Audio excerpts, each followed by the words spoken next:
Good morning once again. तो हम लोगों का जो चैप्टर चल रहा था वो था फिजिकल एंड केमिकल चेंज, और इस चैप्टर में हमने फिजिकल चेंजेस के बारे में, फिजिकल चेंज कहते किसको हैं, कैसे ये रिवर्सिबल चेंज से अलग होते हैं, क्या क्या इसके प्रॉपर्टीज होते हैं, इसके बारे में थोड़ा सा डिटेल में हमने जाना था। उसके बाद फिजिकल चेंज में ही थोड़ा सा और हम जानते हैं कि फिजिकल चेंज में हमने पढ़ा था कि इसके जो सब्सटेंसेस होते हैं उसके फिजिकल स्टेट में चेंज होता है ना। फिजिकल स्टेट में चेंज होने का मतलब है कि कोई सॉलिड जो है वो लिक्विड हो जा सकता है, कोई लिक्विड जो है वो गैस हो सकता है, गैस जो है लिक्विड हो सकता है, कोई लिक्विड जो है वो फिर से सॉलिड हो सकता है। यानी कि जो तीन स्टेट्स होते हैं किसी भी मैटर के, है ना, उसमें से वो किसी भी एक फॉर्म से, एक स्टेट से दूसरे स्टेट में वापस आगे जा सकता है, वहां से वापस आ सकता है। ये फिजिकल चेंज में ही होता है। तो फिजिकल चेंज में आपने पढ़ा कि कुछ टर्म्स ऐसे हैं जिसको मैं आपको डिस्क्राइब कर देता हूं। जैसे सबसे पहले मैंने कहा था कि कुछ चीजें ऐसी होती हैं, कुछ सब्सटेंसेस ऐसे होते हैं जैसे अमोनियम क्लोराइड, जो मोस्टली जनरली आप देखिएगा कि किसी भी सॉलिड को आप ये कीजिएगा, गर्म कीजिएगा, तो वो पहले लिक्विड में चेंज होता है, उसके बाद वेपराइज होता है, और उसके बाद, है ना, तो पहले अगर किसी भी सॉलिड को आप हीट करेंगे, सॉलिड ऑन हीटिंग, है ना, तो ये क्या होगा, लिक्विड में चेंज होगा। ठीक है, और ये लिक्विड जो है इसको भी अगर आप हीट करेंगे, है ना, तो ये फिर से अब बन जाएगा क्या, गैस। ठीक है, लेकिन कुछ सॉलिड्स ऐसे होते हैं जो सीधे सीधे हीटिंग पे, है ना, जो है वो गैस बन जाते हैं। जैसे आपको एग्जांपल बताया था कैंपर, कपूर जो होता है, कपूर के बारे में एक और इंटरेस्टिंग बात यह है कि कपूर, जलते हुए कपूर को अगर आप क्या करेंगे, अपने हाथों पर रख लेंगे तो आपको, है ना, वो जलाएगा नहीं। आप किसी भी जलती हुई चीज को अगर आप ले लेते हैं अपने हाथों से, है ना, तो वो आपको जला देगा। लेकिन कपूर, जलता हुआ कपूर अगर आप अपनी हथेली पे रख लेंगे वो आपको जलाएगा नहीं। कारण यही है कि हीट के कारण वो सीधा सॉलिड से क्या होता है, गैस बनता है। गैस, जब भी कोई चीज गैस बनती है तो वो हमेशा ऊपर की ओर होती है, इसलिए कपूर जो होता है उसका बाहर का सतह जलता है, लेकिन अंदर के सतह में वो आग नहीं पकड़ता है, इसलिए वो जलाता नहीं है। तो सबसे पहला ये प्रोसेस होता है ना, जिस प्रोसेस में कोई भी सॉलिड जो है गर्म करने के बाद सीधे सीधे गैसियस फॉर्म में चेंज हो जाता है, उस प्रोसेस को हम लोग कहते हैं सब्लिमेशन। तो सब्लिमेशन क्या होता है, इसको आप डिफाइन कैसे करेंगे, इसको जरा लिख लें हम लोग, है ना। तो some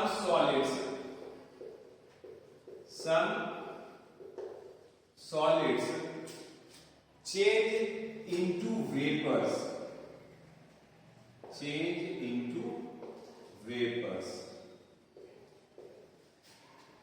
directly on being heated,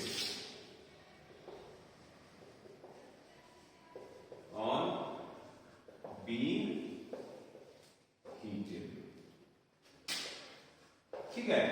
कुछ सॉलिड्स जो होते हैं वो सीधे सीधे जब गर्म किए जाते हैं तो क्या कर होते हैं, वो गैस में चेंज हो जाते हैं। This phenomenon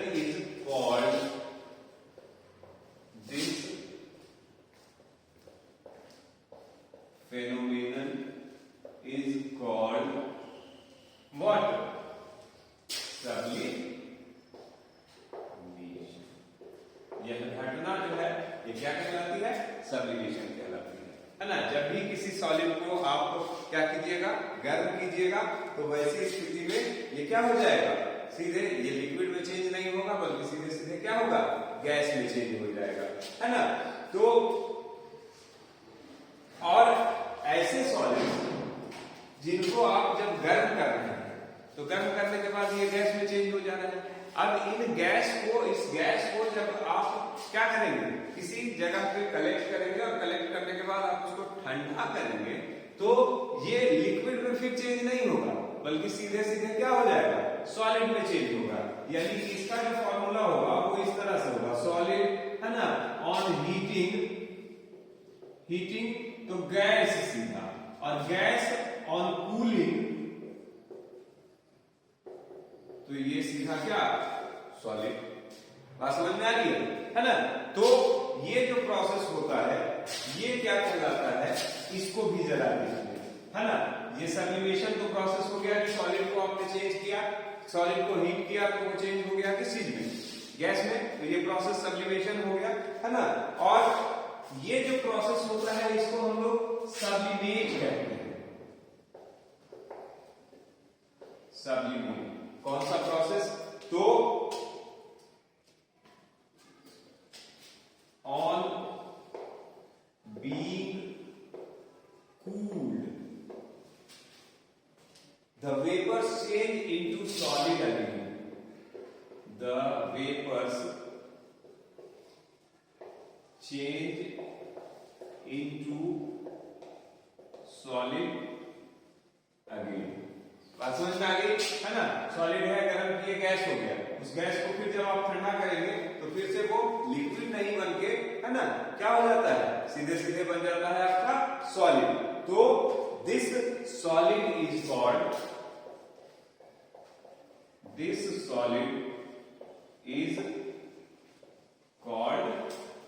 sublimation. State changes से रिलेटेड कुछ और टर्म है ना।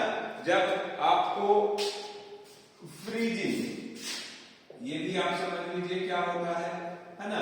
फ्रीजिंग क्या होता है, तो वेन फ्रीजिंग से पहले मेल्टिंग समझिए, मेल्टिंग, है ना। When a solid is heated, it gets changed into liquid। जब किसी सॉलिड को आप नॉर्मली गर्म करते हैं तो पहले वो किस चीज में बदलता है, लिक्विड में। यानी स्टेट चेंज हुआ सॉलिड टू लिक्विड। तो ये solid to liquid state change जो होता है, this process is known as melting. This process is known as melting. ठीक है। मेल्टिंग के बाद आता है एक प्रोसेस जिसको हम लोग कहते हैं फ्रीजिंग। फ्रीजिंग क्या होगा, फ्रीजिंग का मतलब होता है, मेल्टिंग का मतलब होता है पिघलना, और फ्रीजिंग का मतलब होता है जमना, है ना। तो फ्रीजिंग क्या हो जाएगा, when a liquid forms a solid on being cooled. When a liquid forms solid on being cooled, this phenomenon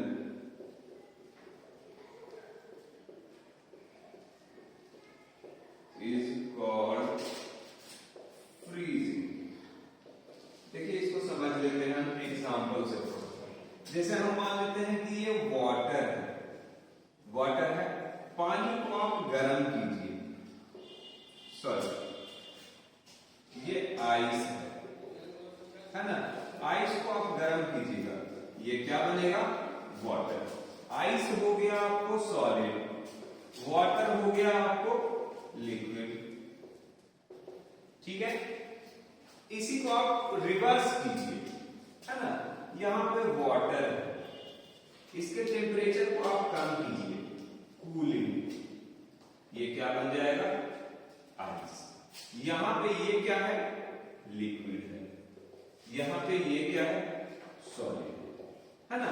तो यही प्रोसेस, आइस गर्म किए, वाटर बना, ये हो गया मेल्टिंग। ये क्या हो गया, मेल्टिंग। और वाटर लिक्विड है, इसको ठंडा किए, ये फिर से सॉलिड बन गया, तो ये हो गया आपको क्या, फ्रीजिंग। समझ में आ गया होगा मेरे ख्याल से।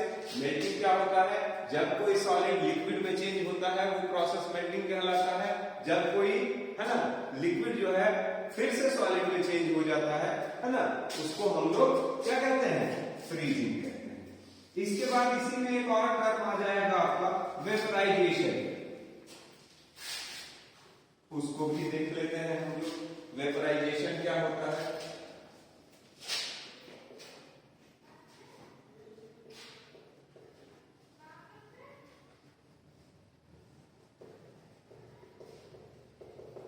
सिर्फ ये जितने भी टर्म्स हैं मैं आपको इसलिए बता रहा हूं कि आपको जो स्टेट, किसी भी मैटर का जो स्टेट चेंज होता है उसमें हालांकि आप पहले भी पढ़ चुके हैं इस चीज को, है ना, और कुछ ना कुछ आपके दिमाग में होगा कि मेल्टिंग क्या होता है, फ्रीजिंग क्या होता है, वेपराइजेशन क्या होता है, कंडेंसेशन क्या होता है, सब्स्टिट्यूशन क्या होता है, ये सारी चीजें कहीं ना कहीं आपके दिमाग में होंगी, है ना। तो when a liquid forms gas, when a liquid forms gas on being heated, है ना। जब किसी लिक्विड को आप गर्म करते हैं और गर्म करने के बाद वो क्या बनाता है ना, वेपर बनाता है, तो this process is called,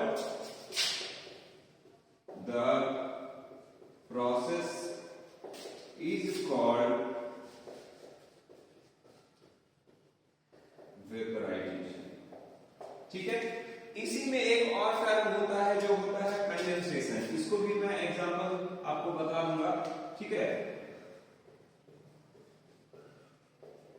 condensation. अब कंडेंसेशन क्या होता है कि जैसे ही आप किसी लिक्विड को गर्म करते हैं, ठीक है, तो गर्म करते हैं जैसे पानी को आप गर्म करते हैं तो जिस बर्तन में आप पानी को गर्म कर रहे हैं उस बर्तन से आप पानी के भाप को बाहर निकलते हुए देख सकते हैं, भाप निकलता है। मान लीजिए कि वो भाप, या आपने ऐसा महसूस किया होगा कि वो भाप जो निकल रहा है, जब पानी गर्म हो रहा है, पानी गर्म होने से जो भाप निकल रहा है उसको हम लोग वेपराइजेशन, वो प्रोसेस जो हो गया है ना, वो वेपराइजेशन हो गया, और पानी से जो निकलने वाला गैस हुआ वो वेपर हो गया।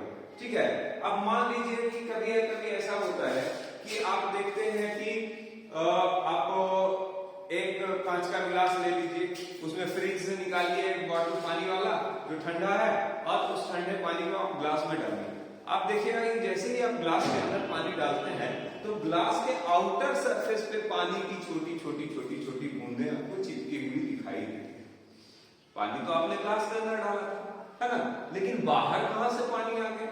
तो क्या होता है कि आप जानते हैं कि एटमॉस्फेयर के जितने भी कॉन्स्टिट्यूएंट्स हैं, कंपोनेंट्स हैं वायुमंडल में, उसमें वाटर वेपर भी शामिल है। वाटर वेपर कहां से आता है एटमॉस्फेयर में?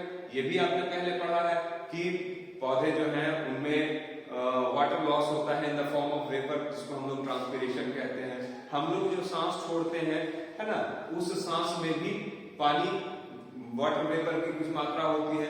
इसके अलावा सूरज की गर्मी के कारण जो वाटर सोर्सेज होते हैं, वाटर बॉडीज होते हैं, वहां से पानी लगातार क्या होता है, इवेपोरेट होता रहता है, वो भी एटमॉस्फेयर में जाके मिक्सअप होता है, वो भी मिला हुआ रहता है। यदि एटमॉस्फेयर में वाटर वेपर की अच्छी खासी मात्रा होती है, वो आप जिस एरिया में रखते हैं, जहां पे भी आप उस पानी, ठंडे पानी से भरे हुए ग्लास को रखते हैं, तो जाहिर सी बात है कि वहां भी हवा में थोड़ी बहुत वाटर वेपर की जो मात्रा होती है मौजूद, है ना, वो क्या होती है कि उस ठंडे पानी के प्रभाव से, है ना, ठंडी हो जाती है वो वाटर, वो वेपर्स जो होते हैं वो क्या हो जाते हैं, ठंडे हो जाते हैं। तो ठंडे जब होते हैं तो वो पानी की बूंदों के रूप में, अब पानी तो चूंकि लिक्विड स्टेट कोई भी होता है वो अपने आप को कहीं किसी पर्टिकुलर जगह पे होल्ड नहीं कर सकता है। आप जानते हैं कि लिक्विड की प्रॉपर्टी होती है कि वो हमेशा, है ना, जिधर उसको रास्ता मिलेगा वो आगे बढ़ते रहेगा, है ना। तो वो उसी कारण से वो जो होता है आपके ग्लास के बाहरी सरफेस पे क्या होता है, चिपक जाता है। यानी कि आप ऐसा कह सकते हैं कि when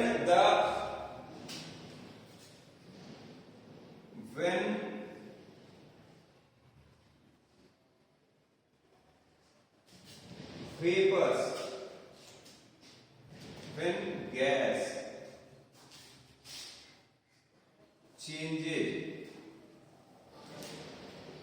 into liquid form on being cooled. The process is known as condensation. Condensation है ना। अब इसको आप फिर से देख लीजिए, ये है वाटर, ठीक है, इसको आपने गर्म किया, ठीक है, ये बन गया, ये स्टेट आपका लिक्विड स्टेट और ये स्टेट आपका गैसियस स्टेट, ठीक है। तो लिक्विड से वो प्रोसेस जो किसी लिक्विड को गैसियस स्टेट में चेंज कर देगा, वो प्रोसेस क्या कहलाएगा? वेपराइजेशन कहलाएगा।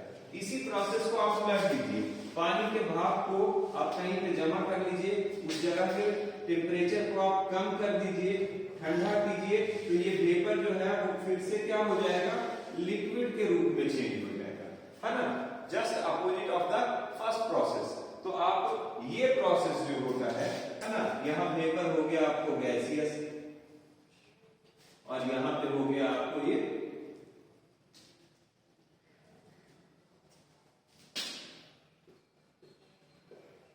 लिक्विड। बात समझ में आ गया होगा? जितने भी स्टेट्स हैं, है ना, सब्लिमेशन क्या होता है, सब्लिमेट क्या होता है? सब्लिमेशन हो गया जब कोई सॉलिड डायरेक्ट गैस में चेंज हो जाए, है ना। जो सॉलिड गैस में चेंज हो जाए उसको हम लोग सब्लिमेट कहेंगे। कोई सॉलिड जो है लिक्विड में चेंज हो जाए तो वो प्रोसेस मेल्टिंग हो जाएगा।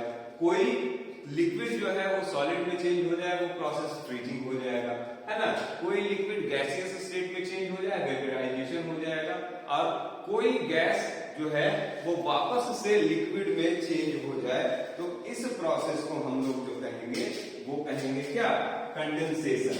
और ये वही प्रोसेस है जिसके कारण आपका वाटर साइकिल जो है वो रेगुलेट होते रहता है नेचर में। आपका वेपराइजेशन और कंडेंसेशन ही वो प्रोसेस है जो आपके धरती पे पानी की मात्रा को लगातार एक समान बनाए रखने में मदद करता है ना। सूरज की गर्मी के कारण वाटर बॉडी से जो पानी होता है वो वेपराइज होकर एटमॉस्फेयर में चला जाता है। जैसे जैसे ये ऊंचाई पे जाता है, ये वाटर वेपर, आप ऊंचाई पे जाइएगा एटमॉस्फेयर में, जितनी ऊंचाई पे जाइएगा टेम्परेचर उतना कम होता जाएगा। तो ये वेपर जितने ऊंचाई पे जाते हैं धीरे धीरे ठंडा हो जाते हैं। ठंडा होने के बाद ये, है ना, फिर से वाटर ड्रॉपलेट में चेंज हो जाता है। बहुत सारे वाटर ड्रॉपलेट्स जो होते हैं वो आपस में मिलके क्लाउड फॉर्म करते हैं, और वो क्लाउड्स जब बहुत ज्यादा हेवी हो जाते हैं, अपने लोड को कैरी नहीं कर सकते हैं, तो वो in the form of rain drops वो वापस जमीन पे गिर जाते हैं, है ना। तो पानी धरती से गया, वापस धरती पे आ गया। ये प्रोसेस जो होता है ये क्या कहलाता है? वाटर साइकिल कहलाता है। यही दो प्रोसेस जो है, वेपराइजेशन और कंडेंसेशन, है ना। तो इसके कारण से वाटर साइकिल आपका एटमॉस्फेयर में जो होता है वो मेंटेन होता है। इतनी सारी चीजें आपको समझ में आ गई होंगी। इसके बाद एक और चीज आप समझ लीजिए कि किसी भी ये जो होती है कोई भी मैटर जो होता है, कोई भी मटेरियल जो होता है, उसमें एक्सपेंशन और कॉन्ट्रैक्शन की प्रॉपर्टी पाई जाती है। एक्सपेंशन मतलब क्या होता है? फैलना। कॉन्ट्रैक्शन मतलब क्या होता है? सिकुड़ना। अब ये प्रॉपर्टी कैसे काम करती है ये समझ लीजिए। किसी भी चीज में, किसी भी मैटर में, किसी भी मटेरियल में एक्सपेंशन कब होता है? एक्सपेंशन तब होता है जब उसको गर्म किया जाता है ना। जब भी आप किसी सॉलिड को गर्म करते हैं तो उसके पार्टिकल्स जो होते हैं, क्योंकि जानते हैं आप कि सॉलिड्स में जो पार्टिकल्स होते हैं बहुत क्लोजली कॉम्पैक्टली अरेंज होते हैं, एक दूसरे से बिल्कुल सटे हुए होते हैं, है ना। क्यों सटे हुए होते हैं? क्योंकि उनके पार्टिकल्स के बीच में इंट्रामॉलिक्यूलर फोर्स जो होता है बहुत ज्यादा होता है, जो एक दूसरे की तरफ लगातार खींचता रहता है। लेकिन जैसे ही आप किसी चीज को गर्म करते हैं तो उनका इंट्रामॉलिक्यूलर फोर्स जो होता है वो कमजोर पड़ जाता है, और जैसे ही इंट्रामॉलिक्यूलर फोर्स कमजोर पड़ता है तो उनका इंट्रामॉलिक्यूलर स्पेस जो होता है वो क्या हो जाता है? बढ़ने लगता है। यानी एक पार्टिकल से दूसरे पार्टिकल के बीच का जो गैप होता है वो बढ़ने लगता है, और इसलिए सॉलिड्स जो होते हैं, है ना, वो क्या होते हैं? फैल जाते हैं, अपने आकार में बड़े होते हैं। तो ये फैलाव जो होता है ये क्या कहलाता है, एक्सपेंशन।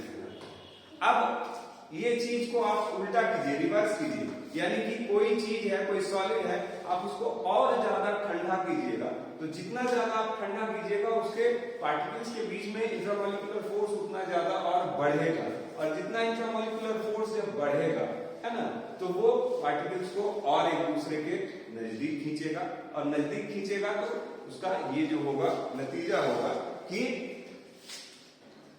उसके साइज में थोड़ी सी क्या हो जाएगी, कमी हो जाएगी, जिसको हम लोग क्या कहते हैं, कॉन्ट्रैक्शन। ठीक है, एक्सपेंशन समझ में आ गया, किसी चीज का फैलना गर्म होके, और कॉन्ट्रैक्शन क्या हुआ, तो उसी चीज का सिकुड़ना, अपने नेचुरल नॉर्मल आकार से छोटा होना ठंडा होने के बाद। ठीक है, तो ये मैटर के सारे मैटर्स जो होते हैं, इन सारे में ये तकरीबन इस तरह के प्रॉपर्टीज पाए जाते हैं जो गर्म होने के बाद फैलते हैं, चाहे वो सॉलिड हो, चाहे लिक्विड हो, चाहे गैस हो, और ठंडे होने के बाद अपने साइज में कमी होती है उनके, इस तरह से। इसके बाद इस चैप्टर में फिजिकल चेंजेस के बारे में लगभग हमने देख लिया। फिजिकल चेंज क्या होते हैं, फिजिकल चेंजेस में स्टेट्स कैसे चेंज होता है किसी मैटर का, है ना, उस मैटर के चेंजिंग में कौन कौन से स्टेजेस, कौन कौन से टर्म्स आप यूज कर सकते हैं, वो आपने देख लिया। अगले जो क्लास होगी उसमें हम लोग केमिकल चेंजेस के बारे में डिस्कस करेंगे कि केमिकल चेंजेस क्या होते हैं, केमिकल चेंजेस कैसे होते हैं, ये परमानेंट होते हैं, टेम्पररी होते हैं, क्या इनकी प्रॉपर्टीज होती है ना, इसको रिवर्स किया जा सकता है, नहीं किया जा सकता है, इन सारी चीजों के बारे में हम लोग अगली क्लास में पढ़ेंगे। एक बार फिर से मैं आपको बता दूं, if you have any doubt, if you have any question, do right it in your notebook. अपनी कॉपी में निश्चित रूप से आप उसको लिख लें, ताकि जब कभी भी मौका मिले ऑनलाइन वे में या ऑफलाइन वे में आप उसको डिस्कस कर सकें हमारे साथ। तो आज के लिए इतना ही, मिलते हैं फिर अगली क्लास में। Till then take care, thank you, good bye.